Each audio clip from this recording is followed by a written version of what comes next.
빌라도가 예수님께 묻는 장면이 있습니다. 예수님께서 이 빌라도에게 묻는 그 질문에는 대답하시는데, 그런데 놀랍게도 그 다음에 유대인들이 말하는 주장에 대해서는 아무런 대답도 하지 않고 계시는 것을 보게 됩니다. 특별히 오늘 본문에 있는 말씀 속에서 예수님께서 빌라도의 법정에서 빌라도가 예수님께 내가 유대인의 왕이냐? 라고 물으시는 이 질문에 예수님께서 내 말이 옳도다 라고 대답하십니다.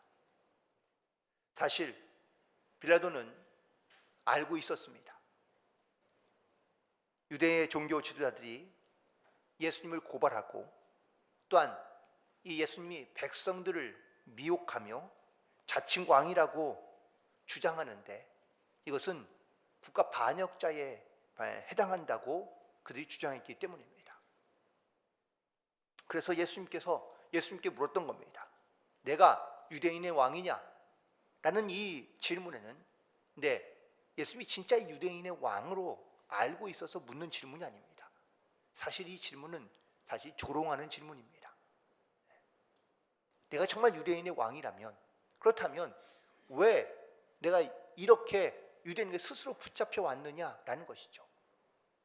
정말 예수님이 유대인의 왕으로 불리는 사람이었다면 유대인들이 오히려 예수님을 붙잡히지 않게 하기 위해서 오히려 더 예수님을 보호하거나 혹은 예수님을 더 지켜야 될 텐데, 반대로 유대인의 모든 종교인들이 다 예수를 유대 왕으로 혹은 나라의 국가의 반역자로 조롱하고 또한 고발하고 있기 때문입니다. 그런데 중요한 것은, 또한 아이러니한 것은 예수님께서 이 질문에 내 말이 옳도다라고 대답하셨다라는 사실입니다. 이 질문에 예수님께서 왜 이렇게 대답하셨을까? 그것은 바로 예수님께서 이 땅에 오신 당신의 목적이 무엇인지 분명하게 밝히기 위해서입니다. 예수님은 병자를 치유하셨고 줄인 자를 먹이시며 고통받는 자들을 위로하셨습니다. 그러나 예수님의 진짜 목적은 이게 아닙니다. 예수님께서 단순히 복음을 전하고 또한 병자를 고치고 그들을 위로하는 것으로 예수님이 이 땅 가운데 오신 목적이 아니라 유대인의 왕, 이 말은 다시 말하면 모든 이스라엘 백성들을 자기 백성으로 삼고 그들을 죄에서 구원하기 위함이라는 것을 확실하게 분명하게 증거하기 위해서다라는 겁니다. 많은 사람들이 죄를 짓고 결국은 하나님을 떠나 그리고 하나님과 멀리하는 삶을 살고 있다는 겁니다. 결국 죄에 빠져 죽을 수밖에 없는 우리들을 구원하기 위하여 이 땅 가운데 예수님께서 오셨다는 사실을 오늘 이 빌라도의 질문과 예수님의 대답을 통하여 다시 한번 분명하게 선포하고 있는 겁니다. 빌라도는 내가 유대인의 왕이냐라는 것은 이 땅에 속한 이 나라가 너의 것이냐라는 질문이었다면, 예수님의 내 말이 옳도다, 내가 유대인의 왕이다라고 대답하시는 이 말씀은 세상의 왕이 아니라 하나님 나라의 영원한 왕인 것을 분명하게 선포하고 있다라는 것이죠. 오늘 이 말씀 속에서 우리가 기억해야 될 것이 몇 가지가 있는데, 첫 번째는 우리가 천국의 소망을 가지고 살아가는 성도다라는 것을 기억하며 살아가야 될 줄로 믿습니다. 우리가 이 땅 위에 살아가고 있지만 우리는 이 땅에 속한 그런 세상을 살아가는 목적으로만 살아가는 것이 아니라 하나님의 자녀로서 하나님의 나라를 소망하며 살아가는 이 천국의 소망을 가지고 살아가는 성도로 살아가야 될 줄로 믿습니다. 그런데 수많은 사람들이 이런 천국의 소망은 잊어버린 채 이 땅에만 소망을 두며 이 땅에만 바라보며 살아가는 그런 사람들이 많다라는 것이죠. 비록 우리가 이 땅에 살아가고 있긴 하지만 이 하나님 나라의 소망을 잃어버린 채 살아간다면 우리는 하나님의 나라의 백성으로 살아갈 수가 없습니다. 오늘 이렇듯 우리에게 당신이 이 땅 가운데 오신 목적이 무엇인지를 분명하게 선포하고 계시는 그 주님의 말씀과 또한 주님의 목적을 깨닫고 우리가 이 땅에만 소망을 두며 살아가는 어리석은 삶이 아니라 하나님 나라의 소망을 두고 담대히 나아가는 모든 성도들 되기를 간절히 소망하며 축복합니다. 또한 동시에 천국의 소망을 가지고 살아가는 거룩한 백성, 그것은 천국만 소망하는 것이 아니라 이 땅에서도 그 천국을 살아내라 라는 것을 우리 가운데 말씀하고 있다는 것이죠. 천국은 죽어서만 가는 것이 아니라 천국은 이 땅에서도 우리가 맛보며 살아가야 될 하나님의 나라인 줄로 믿습니다. 우리가 이 땅에 정말 하나님의 나라를 경험하며 또한 고백하며 살고 있다면, 또한 진정한 그리스도인이라면 우리는 예수를 통하여 이 기쁨을, 이 감격을, 이 은혜를 누릴 뿐만 아니라 고백하며 증거하는 삶을 살아갈 수 있어야 될 줄로 믿습니다. 내 마음 가운데 혹은 내 삶 가운데 이 천국의 기쁨을 맛보지 못한 사람은 안타깝지만 천국의 소망은 있는 것은 내가 알지만 이 땅에서 천국을 누리지 못하며 살아가는 안타까움 가운데 살아갈 수밖에 없는 겁니다. 따라서 주님은 우리 가운데 천국의 소망을 주셨고 또한 그 소망만 가지고 살아가는 것이 아니라 이 땅에서도 그 천국의 삶을 살아가야 될 줄로 믿습니다. 오늘도 우리 하루 주신 이 하루를 귀하고 복되게 여기며 감사함으로 기뻐함으로 이 천국의 삶을 담대히 살아갈 수 있는 성도들 되기를 간절히 축원합니다. 또한 오늘 말씀 가운데 예수님께서 이 빌라도의 질문에는 대답하셨지만 다른 유대인들이 주장하는 모든 그런 억울한 재판의 내용에 대해서는 예수님께서 전혀 묵묵부답으로 대답하지 않고 있는 것을 보게 됩니다. 물론 재판 전에는 묵비권을 사용할 수 있습니다. 자기에게 불리한 진술이라면 진술하지 않을 권리도 있습니다. 그런데 이 재판의 과정에서 이제 예수님은 자기가 억울한 누명을 갖고 있다는 것을 분명하게 말을 하고 또한 거기에 대하여 분명하게 이야기해야 되는데 아무런 말씀도 대답도 없으십니다. 대답이 없다는 말은 그 모든 죄를 인정한다 라는 뜻이 되는데 예수님은 왜 아무런 대답도 하지 않으셨을까요?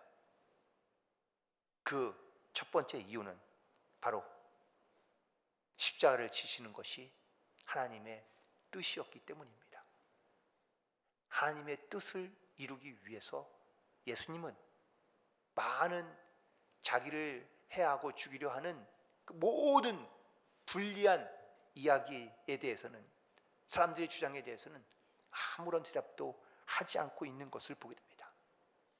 이미 겟세마네 기도에서 예수님은 그 모든 십자가를 지는 일에 대하여 하나님 앞에 땀방울이 핏방울이 되도록 기도하셨습니다. 그리고 하나님의 뜻이 무엇인지를 분명하게 아신 예수님은 이제 더 이상 십자가의 형벌을 피할 이유도 없고 또한 그 형벌을 받아야만 아버지의 뜻이 이루어질 수 있기 때문에 더 이상 예수님은 아버지의 뜻에 반항하거나 혹은 또 묻지 아니하고 따지지 아니하고 순종하고 있는 것을 보게 됩니다. 동시에 예수님께서 대답하지 않으신 이유는 바로 하나님의 말씀을, 구약의 말씀을 이루기 위해서입니다. 이사야서 53장 7절에 있는 말씀에 보면은 털 깎는 자 앞에서 잠잠한 양같이 그의 입을 열지 아니하셨도다 라고 말씀하고 있습니다. 결국 이 말씀을 이루기 위하여, 하나님의 약속된 성취들을 이루시기 위하여 예수님은 아무 말 없이 잠잠히 순종하고 있는 것을 보게 됩니다. 예수님께서 순종하는 이 모습을 보면서 다시 한번 나는 정말 예수님께 이렇듯 잠잠히 주님의 말씀 가운데 순종하고 있는가라는 것을 돌이켜보게 됩니다. 예전에 어느 그 양 깎는 그런 어떠한 영상을 보았는데, 그런데 정말 그 양이요, 그 주인의 그 털 깎는 그 기계 앞에 양이 꼼짝도 않고 가만히 있어서 자기의 털을 깎는 그 주인에게 순종하고 있는 것을 보게 됩니다. 양은 주인의 손길에 자기의 모든 생명을 다 그냥 맡긴 거죠. 주님도 오늘 이런 양처럼 주님 앞에, 하나님 앞에 자기의 모든 것을, 생명을 잠잠히 내어놓으며 순종하고 있는 것을 보게 됩니다. 하나님의 뜻을 이루기 위해서, 또한 인류를 구원하기 위하여 죄인의 자리에 서시고 십자가에 달려 죽기까지, 아니 이렇듯 억울한 누명을 쓰고 자기를 대변하거나 혹은 자기를 주장할 수 있는 수많은 능력도 있고 할 말도 많고, 또한 그런 어떤 뜨거운 가슴도 갖고 있지만, 오늘 예수님은 아무 말도 하지 않으시고 묵묵히 하나님의 말씀대로 순종하며 나아가고 있는 것을 보게 됩니다. 오늘 이 하루도 우리가 정말 주님 앞에, 물론 우리의 생각도 있고 나의 욕심도 있고 내 뜻도 있고 혹은 내가 원하는 바도 있지만, 내가 원하는 것보다 내가 정말 주님이 원하시는 뜻대로 내가 묵묵히 순종함으로 나아가고 있는지를 돌이켜보고 나에게 주신 사명을 믿음으로 감당하며 나아가는 성도들이 되시기를 간절히 축원을 드립니다. 그리고 이 묵묵의 대답은 결국은 예수님의 십자가로 넘겨지게 되는 것을 보게 됩니다.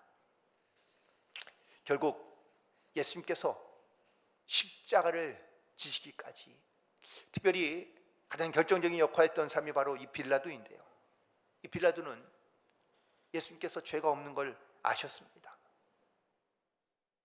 유대인들이 말하는 그들의 주장을 들으면 들을수록, 또한 증인들의 증언을 들으면 들을수록 예수님은 무죄하다는 것을 이 빌라도가 알고 있습니다.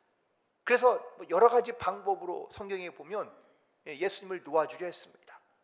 그래서 예수님을 다시 헤롯 왕에게 돌려보내기도 하고, 또 예수님을 태를 때려서 놓아주려 하기도 하고, 특별히 또 유월절에 특사로 예수님을 풀어주고 싶어서 백성들에게 물어보았지만, 오히려 백성들은 예수를 십자가에 못 박으라고 소리치기 시작합니다. 자, 그럼에도 불구하고 이 빌라도가 예수를 내어준 이유는 분명합니다. 첫 번째는 밀란이 날까 하는 두려움 때문입니다. 이 두려움에 빠져 그는 예수에게 사형을 언도하고 그를 십자가에 못 박게 내어줍니다. 그가 갖고 있는 두려움은 과연 어떤 두려움이었을까요? 사실 빌라도가 이 유대의 통치자로서 한 10년 있었는데, 여기에 오기 전에 다른 곳에 있을 때에 이미 이 폭동으로 인해서 그가 아주 많은 곤란과 어려움을 겪었습니다.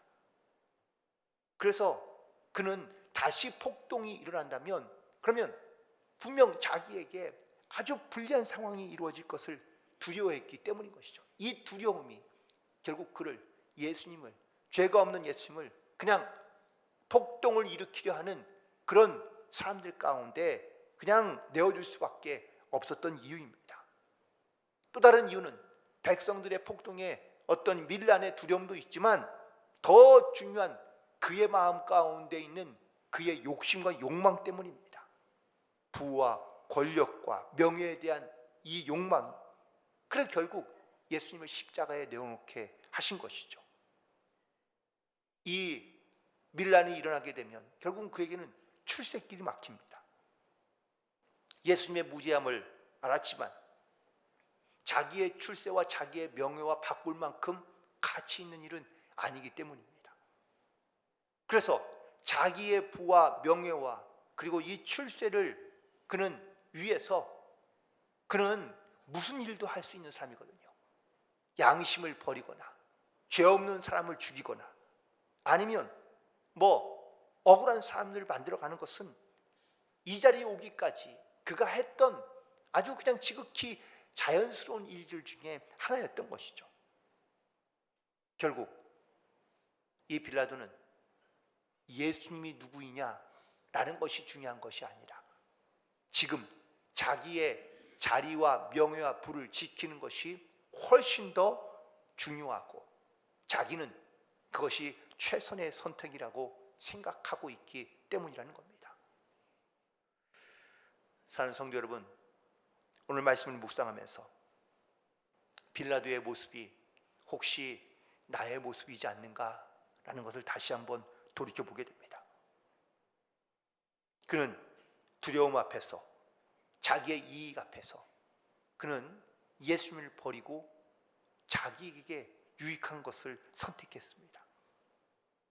나도 비록 그리스도로 살고 있지만 세상과의 이해관계 속에서 나는 과연 어떻게 선택하며 결단하고 있습니까?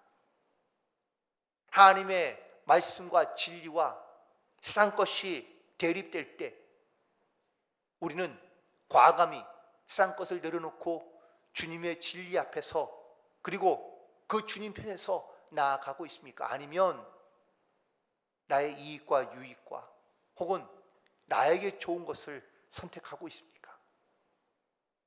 우리는 그리스도인으로 이 땅 가운데 살아가며 세상과 타협하거나 미혹과 욕심에 빠져 세상 가운데 우리의 거룩함을 빼앗기거나 영적인 분별력을 잃어버린 채 살아가는 것이 아니라 강하고 담대하며 믿음으로 굳게서 주님 편에서 의와 진리 가운데 살아가는 성도들이 되시기를 간절히 소망하며 오늘도 이 진리 가운데 말씀 가운데 주님과 동행하며 승리하는 복된 하루 되시기를 주님의 이름으로 간절히 축원을 드립니다. 기도하시겠습니다.